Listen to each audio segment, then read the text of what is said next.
Hello, friends. Bill Hobson here. And before we get into the featured conversation that you came for, that being with the CEO of LIV Golf, Scott O'Neill, give me just a moment or two to really set the context to the conversation you're about to hear. Because back from the very beginning of LIV Golf, I have not been a fan. Not because it's a rival to the tour. I think competition is healthy.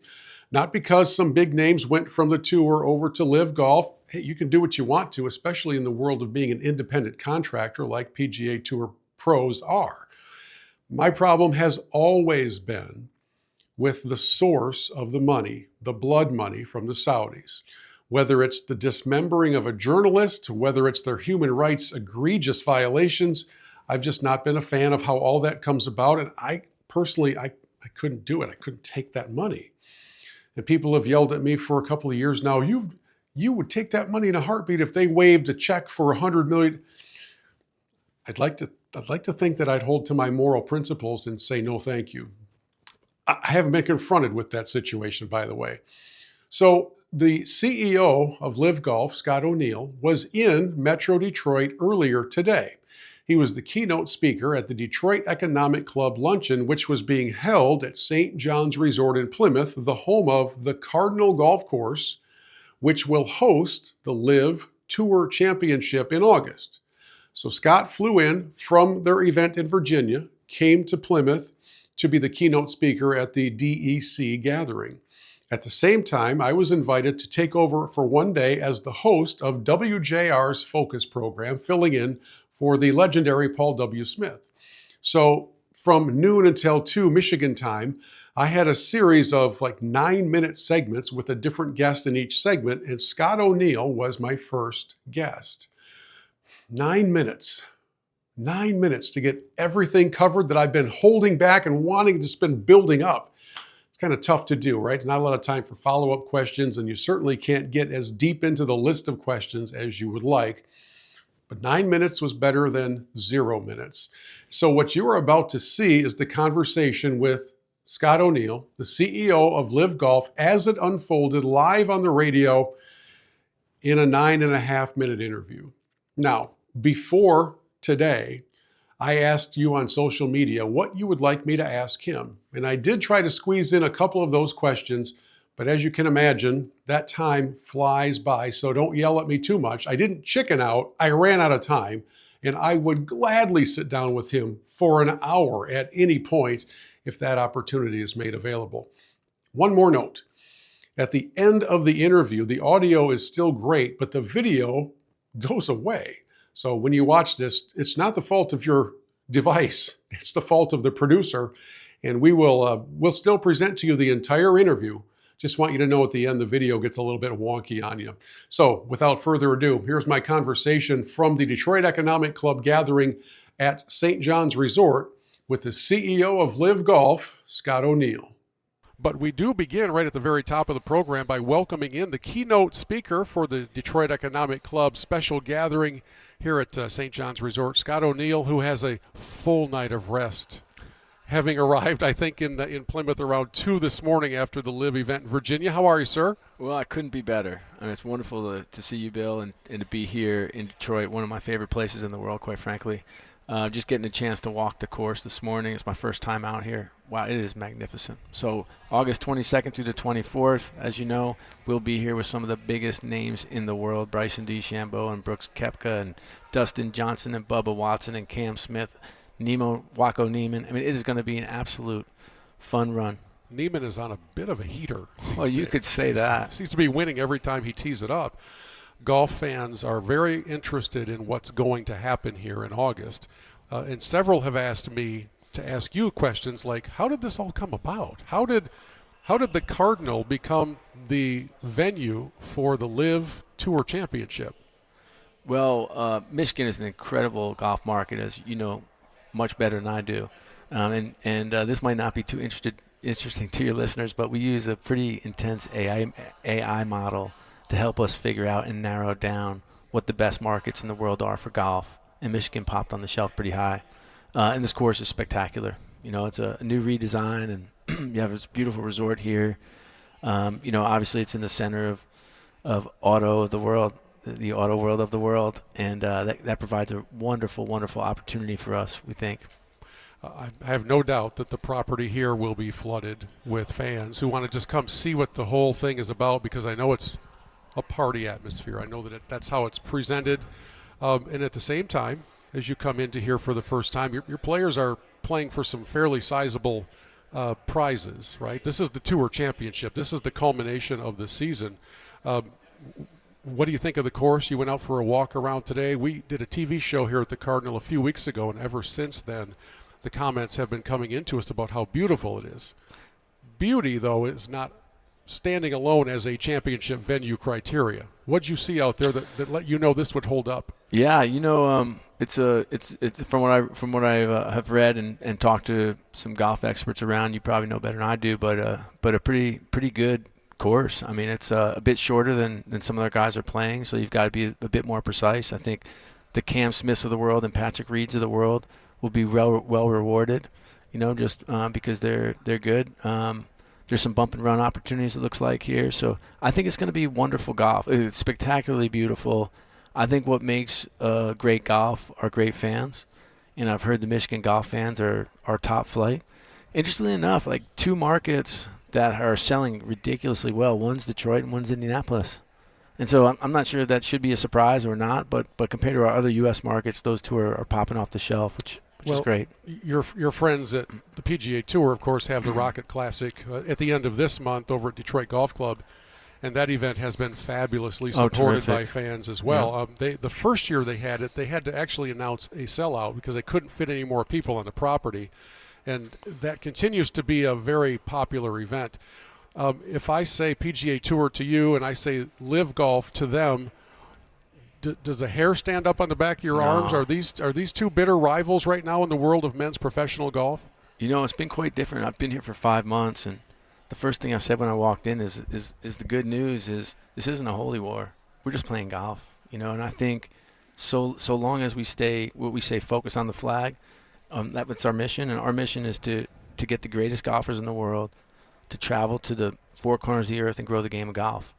And anybody that's interested in growing the game of golf and putting more clubs in kids' hands and exposing more people to this great game, we are supporters of and rooting for.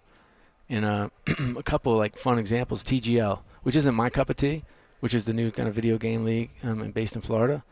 I went to the opener. I was like, man, this is pretty. It's not for me, but I think it'll attract more people to the game, and I think that's positive. I mean, for us, 1/3 of our attendees, 1/3, have never been to a golf event before. How amazing is that? Our average age of our audience is 15 years younger than an average PGA event. So we have 25% of our audience are families. You literally see strollers at our events because the golf is fantastic and the stars are bright. The Bryson DeChambeaus of the world, they shine really bright. These Dustin Johnsons. I mean, you know who the stars are when they walk through the door for sure. But it's different. It's like there's a kids area, and there's a fan zone, and there's there are concerts, 2 amazing concerts which we haven't announced yet, but keep your ears tuned. They're pretty special concerts, and it's fun. It's like a festival where golf is at the center, and I think in living our mission, which is to grow this game of golf, it's like we're going to have to do things differently. And I love my father-in-law. He's a wonderful guy.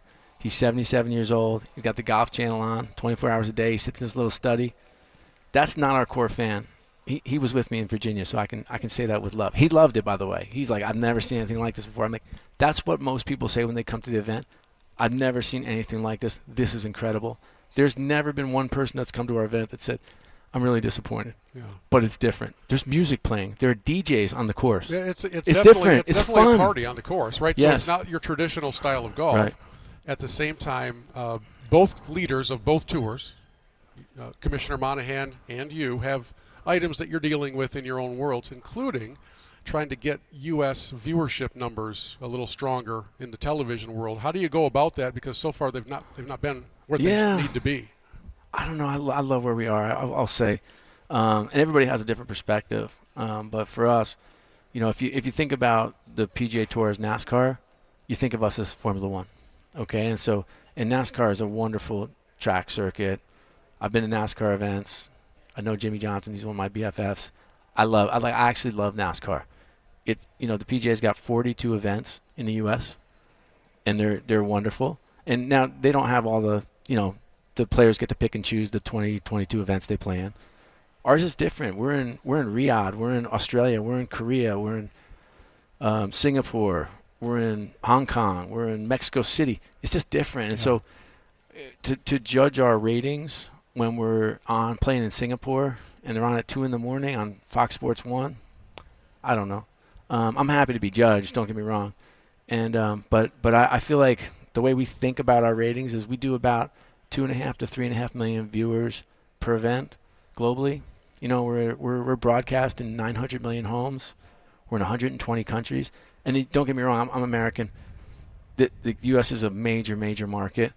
It's just we're playing a different game. Yeah. And so even like some of the fight and competitiveness, I understand. Like the only thing we should be arguing over is where players are playing.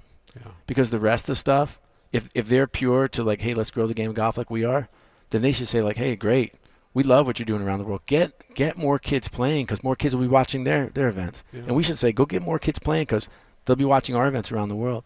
So I think the ecosystem, once this normalizes, will help. And look, there's been a lot of transition in golf. I mean, I'm new. I followed a legend, Greg Norman, and Mark Darbin, who runs the RNA, which is the Open Championship, sometimes colloquially referred to in the U.S. as the British Open. He's new, and Craig Kessler down at the LPGA, he's new. Derek Sprague at the PGA of America, he's new. The PGA Tour is replacing, Jay with a new executive who's wonderful, who I know, who hasn't been announced yet. He'll be new. And so I think when you have, clearly something was broken in golf, and the boards of the world of golf decided, hey, let's get some new talent here. Let's get some fresh thinking. Let's think about how wonderful this game is. You have a growing game. You have arguably the most important game in the world, played by the most important people in the world. And we like a good seat at that table. I wish I had a full hour Me to too. talk with you. You've got to go give a keynote address, and I've got to get to a break. Let me just throw in one more question for you here at the very end. As we think about the criticisms of LIV Golf, some of them have to do with the source of the money. There are a lot of people who are very touchy about the Saudi involvement. I would be on that list. You've been asked that question before. How do you address that part of the reservations that a lot of people in America have about that? I'm not sure. I mean, I've grown up in the land of the free and the home of the brave.